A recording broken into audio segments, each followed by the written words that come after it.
देखो बच्चों, अभी जो हमें टॉपिक पढ़ना है उस टॉपिक का नाम क्या है? External commercial borrowings.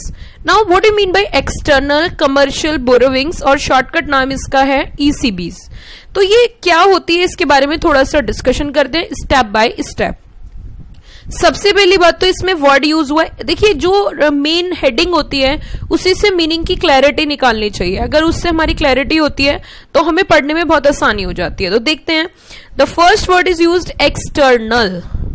It means what do mean by external? External का मतलब क्या होता है? अगर नॉर्मल सेंस में आप एक्सटर्नल का मतलब समझो तो क्या होगा, बताओ जल्दी से। हम कह सकते हैं एक्सटर्नल मतलब बाहर। बाहर का यहां पे मतलब है foreign country. Step by step समझते हैं। एक्सटर्नल का मतलब यहां पे बेटा क्या है? Foreign country. Number 2 word is used commercial. Commercial means for business purpose, yes और no? What do mean by commercial here? Business purpose. And third one is borrowings. It means यहां पे जो फंड रेज हो रहा है in the form of borrowing, तो हम कह सकते हैं डेट की फॉर्म में ये फंड रेज कर रहे हैं। और जब भी कभी डेट की बात आती है तो हमें पता है इसके ऊपर चार्ज किया जाता है क्या? इंटरेस्ट। तो इट मीन्स दो तरीके के, हर एक कॉर्पोरेट के पास फंड रेज करने के there are 2 ways. One is a owner's fund and second one is a borrowed fund. And home country से भी फंड रेज कर सकते हैं और फॉरेन कंट्री से भी। तो यहाँ पे जो फंड रेज हो रहा है वो फॉरेन कंट्री से हो रहा है और वो भी बोरोड फंड में हो रहा है। इट मीन्स यहाँ पे जो डिस्कशन हम करेंगे, external means outside country, foreign country. Commercial means for what purpose, what is the purpose of raising the funds from outside country, that is a business, sole purpose is business. And third one in the form of owners fund और borrowed fund. In the form of borrowed fund means borrowing. तीनों शब्दों से हमने अलग अलग meaning clear किया। अब हमें पता है कि जब भी हम बोरोड फंड की बात करते हैं तो उसके ऊपर हमारी जाती है इंटरेस्ट। तो यहाँ पे जो लाइवेबल होगा वो क्या होगा? इंटरेस्ट होगा। तो कॉर्पोरेट्स जो फंड रेज कर रही है वो इन दी फॉर्म ऑफ बोरोविंग, जो फंड रेज कर रही है वो बोरोविंग है। अब उसके कौन कौन से इंस्ट्रूमेंट हो सकते हैं, किस किस फॉर्मेट में वो इशू कर सकती है, वो आगे देखेंगे। तो देखिए, ECB और commercial loan raised by eligible resident entities. It means the word is used here eligible. Question यहाँ पे ये आता है, क्या कोई भी एक्सटर्नल कमर्शियल बोरोविंग्स कर सकता है? Answer is no. हर कोई एक्सटर्नल कमर्शियल बोरोविंग में, शॉर्टकट बोल सकती हूँ, ECB के फॉर्मेट में फंड रेज नहीं कर सकता है। उसके लिए लॉ ने eligible entities, the word is use resident. Resident it means home country की एंटिटीज, सिर्फ वही कर सकती हैं। और वो भी किससे? Recognise, the again word is use recognise non resident entities. तो यहां पे देखिए, ऐसा नहीं है सब कुछ फ्री छोड़ दिया है। इट मीन्स एक बात तो साफ है कि एक्सटर्नल कमर्शियल बोरोविंग जब भी होंगी तो उसके रेगुलेशंस हैं, मतलब रेगुलेट करने के लिए लॉज हैं। ऐसे नहीं है कि आप सीधा सीधा कुछ भी करके कोई भी कभी भी कैसे भी किसी भी कंट्री से फंड रेज कर सकता है, ऐसा नहीं है। तो देखिए, पहला पॉइंट इन्होंने बोला eligible resident entities. It means इससे एक बात साफ हो जाती है कि हर एक entity is not allowed to tap the international market. Only some specified which are specified by the law eligibility criteria पूरा करती है वही एंटिटीज कर सकती हैं। ये नहीं आप किसी भी कंट्री से और किसी भी पर्सन से, किसी भी एंटिटी से बाहर आप फंड रेज करते हो, ऐसा भी नहीं है। उन्होंने यहां पे भी वर्ड यूज किया रिकॉग्नाइज्ड। इट मीन्स जिसे रिकॉग्निशन मिली है। इसमें मैं आपको कुछ बताना चाहूंगी। आपने शायद नाम सुना होगा फैट्फ का, financial action task force. Actually यहाँ पे क्या, किसको रिकॉग्निशन दिया गया होगा? इन्होंने कहा जो इसको IOSCO, इसको इंटरनेशनल ऑर्गेनाइजेशन जो सिक्योरिटीज कमीशन के लिए ऑल ओवर वर्ल्ड जो सिक्योरिटीज को रेगुलेट करते हैं, उस बॉडी का नाम है फैट्फ की। अगर मैं बात करूं फाइनेंशियल एक्शन टास्क फोर्स, ये वो बॉडी है जो इंटरनेशनल लेवल पे आपकी मनी लॉन्ड्रिंग को रेगुलेट करती है, कंट्रोल करती है, उसकी प्रोविजंस पे ध्यान देती है। तो इन्होंने कहा कि ऐसी कंट्री, रिकॉग्निशन से मैं थोड़ा सा बताना चाह रही हूं, ऐसी कंट्री जो कंप्लाइंट है प्रोविजंस ऑफ फैट्फ एंड इसको। तो कहीं ना कहीं यहाँ पे इन्होंने ये भी देखा है कि ऐसा ना हो कि हम जो फंड रेज कर रहे हैं वो ब्लैक मनी के फॉर्मेट में हमारे यहाँ पे आ रहा हो, तो उसके लिए भी इन्होंने रिकॉग्निशन बोला। And should confirm to parameters such as minimum maturity. Next word is used minimum maturity. It means ये नहीं है कि आपने फंड लिया 10 दिन के बाद वापस कर दिया, नो दैट्स नॉट पॉसिबल। एक मिनिमम मेच्योरिटी का मीन्स क्या होता है कि to repay back the loan, तो उसका भी एक टाइम पीरियड होगा। Permitted and non permitted end use, it means आप जो फॉरेन कंट्री से फंड रेज कर रहे हो उसको कहां पर यूज करोगे, उससे करना क्या चाहते हो, वो भी क्लासिफाइड है। तो जब भी कभी एक्सटर्नल कमर्शियल बोरोविंग करनी है तो ये नहीं है कि उठा के कुछ भी कर लो, उसके लिए पूरा क्राइटेरिया कौन कर सकता है, किससे कर सकते हैं, प्लस उसी के साथ उसकी मिनिमम मैच्योरिटी क्या होगी, आपने जो फंड रेज किया है उसका यूज क्या करोगे, कहां पे यूज करोगे, ये भी क्लासिफाइड है, ये भी स्पेसिफाइड है। और all in cost ceiling etcetera, maximum खर्चा कितना कर सकते हो। उसी के साथ साथ इसके 3 ट्रैक हैं, ट्रैक 1, ट्रैक 2, ट्रैक 3। अगर ट्रैक 1 की बात करें तो इसमें आता है medium term foreign currency denominated ECB with a minimum average maturity that is 3 to 5 years। यहां पे जो आपको फंड मिलेगा वो किस फॉर्मेट में मिलेगा, फॉरेन करेंसी।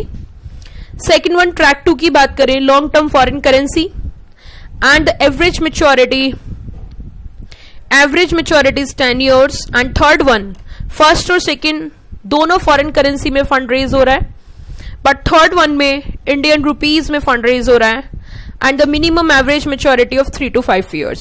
तो 3 ट्रैक में आप जा सकते हो, either you go for track 1, either you go for track 2 and you go for track 3। लेकिन इसमें मैं रुकना चाहूंगी, फंड आप रेज कर रहे हो फॉरेन कंट्री से, but why you go for international market, why you go for to raise the fund from outside India, what is the logic behind this and what is the purpose? The purpose is very clear। Suppose करो कोई भी company है और उसको कोई एक अच्छी technology की मशीनरी परचेज करनी है, अच्छी टेक्नोलॉजी की मशीनरी परचेज करनी है, उसे इंपोर्ट करना पड़ेगा, तो उसके लिए उसे फॉरेन करेंसी चाहिए, तो उसने लोन ले लिया। उसने क्या कर लिया, लोन ले लिया, किस फॉर्म में जाके, ईसीबी के फॉर्म में जाके। अब मुद्दा ये उठता है कि मैम आप थोड़ा सा इसका क्लासिफाई करिए,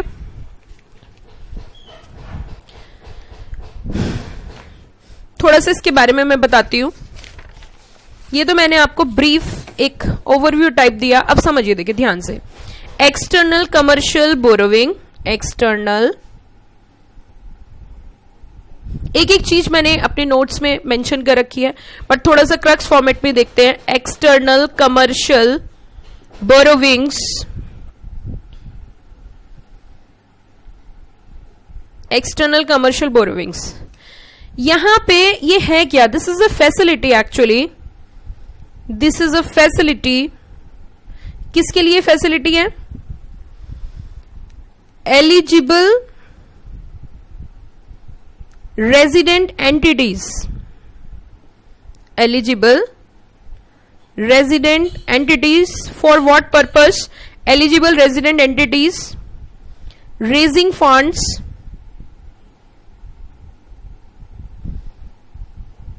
रेजिंग फंड्स, मतलब हम कह सकते हैं क्या करते हैं, बोरोविंग, बोरोविंग्स करते हैं for what purpose, for commercial purpose.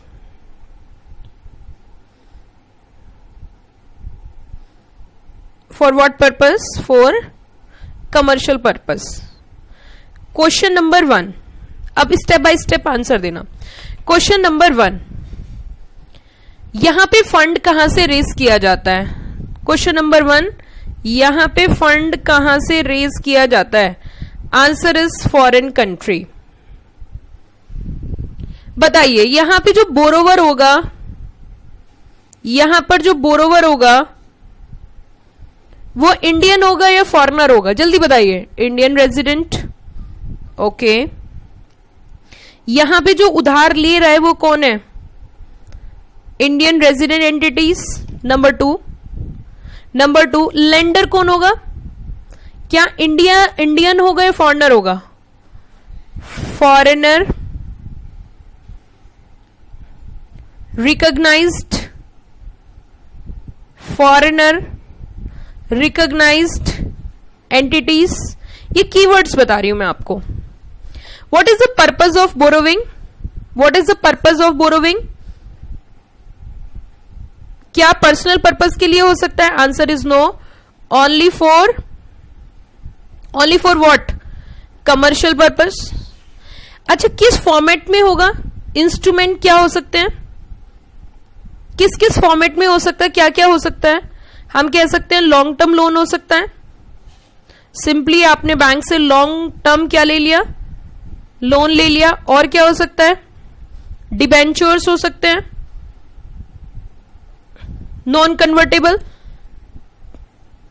Foreign currency convertible bonds हो सकते हैं, फॉरेन करेंसी एक्सचेंजेबल बॉन्ड्स हो सकते हैं। ओके, इतनी बात हमें समझ में आई कि इंस्ट्रूमेंट क्या क्या हो सकते हैं। उससे next one,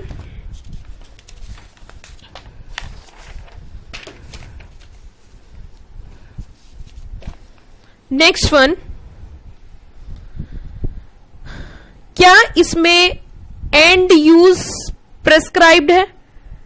and use, answer is yes. ये नहीं कि आप किसी भी पर्पस के लिए यूज कर लोगे, उसका डिफाइंड है, नेगेटिव लिस्ट दे रखी है कि आप यहां पे यूज नहीं कर सकते, इसको छोड़ के और कहीं भी कर सकते हो। ओके, क्या इसमें मैच्योरिटी की भी बात करी है? On the basis of maturity 3 track divide कर दिए, ट्रैक 1, ट्रैक 2, ट्रैक 3।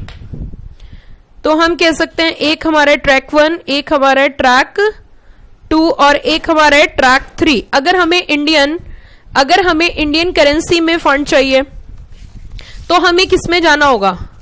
अगर हमें इंडियन करेंसी में फंड चाहिए तो हमें जाना होगा ट्रैक 3 में।